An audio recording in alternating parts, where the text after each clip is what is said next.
mereka berusaha untuk menyenangkan dan melakukan apapun agar orang-orang di lingkungannya bisa menerima dia bagaimanapun caranya.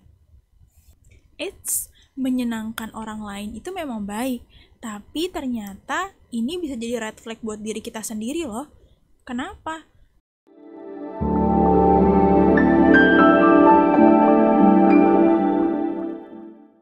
Assalamualaikum, halo ya bunda dan sahabat Sakura. Bagaimana kabarnya? Semoga selalu dalam keadaan terbaik ya.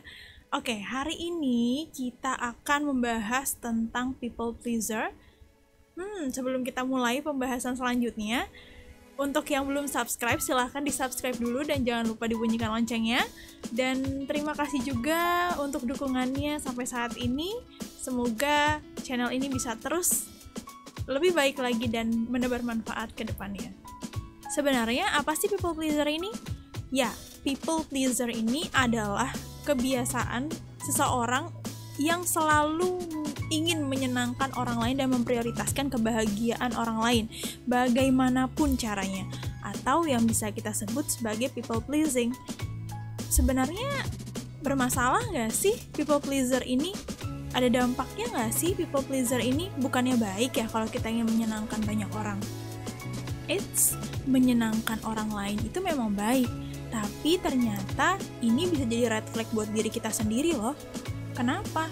Karena salah satu penyebab orang people pleaser ini adalah mereka karena takut ditolak oleh lingkungannya atau orang-orang di sekitarnya, mereka berusaha untuk menyenangkan dan melakukan apapun agar orang-orang di lingkungannya bisa menerima dia bagaimanapun caranya. Apalagi people pleaser ini sering banget merendahkan diri mereka, sulit menolak permintaan dari orang lain dan susah untuk bilang tidak, kemudian sering meminta maaf walaupun itu belum tentu salahnya mereka, kemudian sulit untuk mendebat, bukan maksudnya mendebat, tapi seperti selalu setuju dengan pendapat orang lain, tidak memiliki waktu untuk diri mereka sendiri, dan merasa bertanggung jawab dengan perasaan orang lain. Dan kebiasaan people pleasing ini yang akan membuat people pleaser ini seperti orang yang dimanfaatkan oleh orang sekitarnya.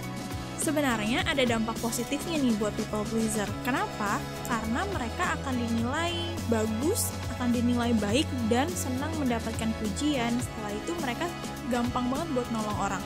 Tapi kalau terus-terusan kayak gini, mereka akan merasakan beban di diri mereka. Karena tujuan mereka adalah untuk diakui oleh orang lain. Kalau terus-terusan kayak gini, perasaan ingin diakui terus-menerus, itu akan mengganggu psikologis mereka, mengganggu kepribadian mereka seperti menimbulkan kecemasan dan hingga depresi. Ya, people pleaser ini akan menumbuhkan rasa di diri mereka bahwa mereka melakukan sesuatu untuk mendapatkan balas budi orang lain. Jadi mereka muncul ekspektasi atau harapan orang lain akan memperlakukan sama seperti yang mereka lakukan kepada orang lain juga. Nah, ini yang akan membuat people pleaser akan merasa depresi atau bahkan kecewa ketika orang lain tidak bisa memenuhi ekspektasinya untuk melakukan hal yang sama atau tidak bisa memenuhi permintaan mereka. Nah, ini yang akan membuat people pleaser merasa kecewa dan sampai depresi. Menurut Erica Myers, seorang terapis di Oregon, Amerika Serikat, menuturkan bahwa menyenangkan orang lain ala people pleaser ini lebih dari sekedar perbuatan baik. Maksudnya, ya, mereka akan mengubah kata dan mengubah perilaku mereka agar untuk menjaga perasaan dan reaksi dari orang-orang di sekitarnya. Dan ini juga akan menyebabkan mereka sendiri merasa lebih mementingkan atau memprioritaskan kebahagiaan orang lain dibanding kebahagiaan mereka sendiri, dan ini yang akan sangat berbahaya buat diri mereka sendiri. Nah, sifat-sifat ini yang kita nggak bisa pelihara. Nah, terus gimana nih caranya untuk bisa berhenti menjadi people pleaser? Kita bisa pakai cara-cara seperti yang pertama, bersikaplah lebih tegas kepada diri sendiri dan orang lain. Ya, rasa nggak enakan dan susah untuk menolak itu akan membuat kita menjadi seorang people pleaser. Ya, Jadi yang harus kita lakukan adalah kita harus bersikap asertif untuk tegas ya, maksudnya tegas dengan diri kita sendiri dan juga dengan orang lain. Ketika kita dimintai pertolongan dan atau dimintai bantuan, kita melihat bahwa itu di luar kapasitas kita, di luar kemampuan kita, maka tolaklah itu dengan menyampaikan bahwa memang itu di luar kendali kita dan di luar kemampuan kita. Yang kedua, buat batasan. Kita juga harus membuat batasan dengan diri kita sendiri. Maksudnya adalah kita pertimbangkan dulu nih, apakah permintaan orang lain itu sanggup kita lakukan atau enggak. Jadi kita berusaha untuk stop memikirkan permintaan orang lain yang begitu banyak diberikan kepada kita. Nah, kita juga harus belajar untuk bisa mengatakan tidak kepada semua orang. Karena kita harus bisa melihat nih, kita harus bisa membedakan mana yang benar-benar baik dan mana yang hanya memanfaatkan kita untuk melakukan hal yang mereka inginkan. Yang harus kita ingat, kita perlu merefleksi diri kita, berhenti memikirkan permintaan orang lain, dan pertimbangkan apakah kita mampu melakukannya atau tidak, agar kita tahu itu baik atau kita hanya dimanfaatkan karena terlalu baik. Yang ketiga, kebahagiaan diri sendiri adalah prioritas utama. Yang harus kita ingat adalah bahwa kebahagiaan diri sendiri adalah prioritas kita yang paling utama.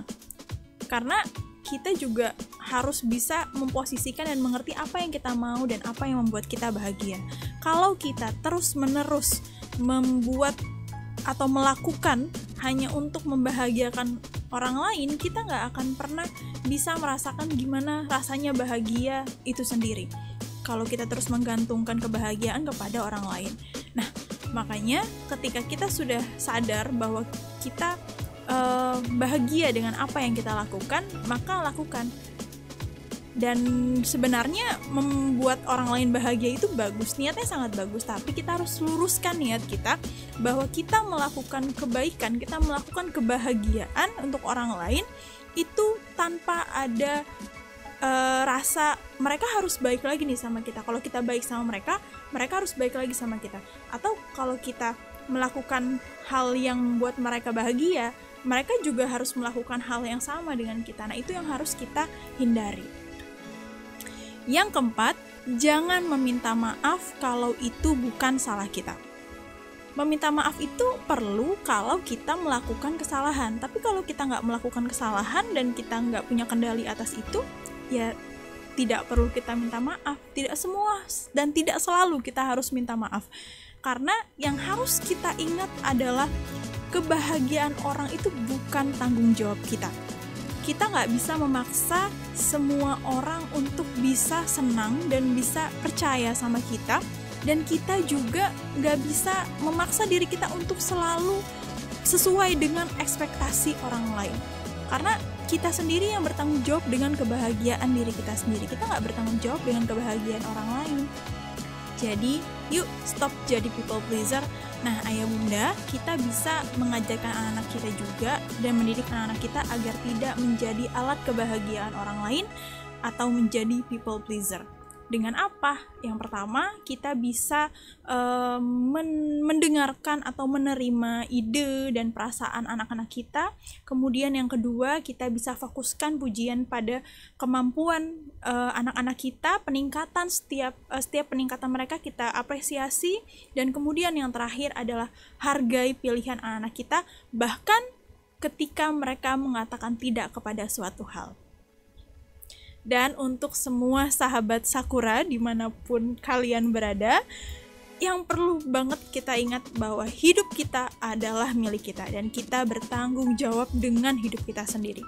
Kita nggak bisa memaksa orang untuk semua seneng sama kita, kita nggak bisa memaksa semua orang untuk suka sama kita.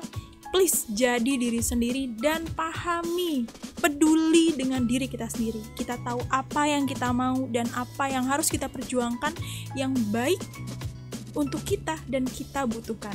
Kalau memang cara bahagia kita adalah dengan membahagiakan orang-orang sekitar kita, pastikan bahwa kita pun merasa bahagia. Karena kita melakukan hal yang kita mau dan hal yang kita perjuangkan untuk membuat diri kita bahagia dan juga orang-orang di sekitar kita. Jangan lupa bahagia ya. Jika ayah bunda dan sahabat Sakura merasa bahwa channel ini bermanfaat, maka jangan lupa di like, comment, share, dan subscribe. Dan jangan lupa dibunyikan loncengnya agar tidak ketinggalan info-info menarik tentang parenting dan review lainnya. Oke, terima kasih ayah bunda. Jangan lupa dinantikan episode selanjutnya hanya di Sakura Sahabat Keluarga. Assalamualaikum warahmatullahi wabarakatuh.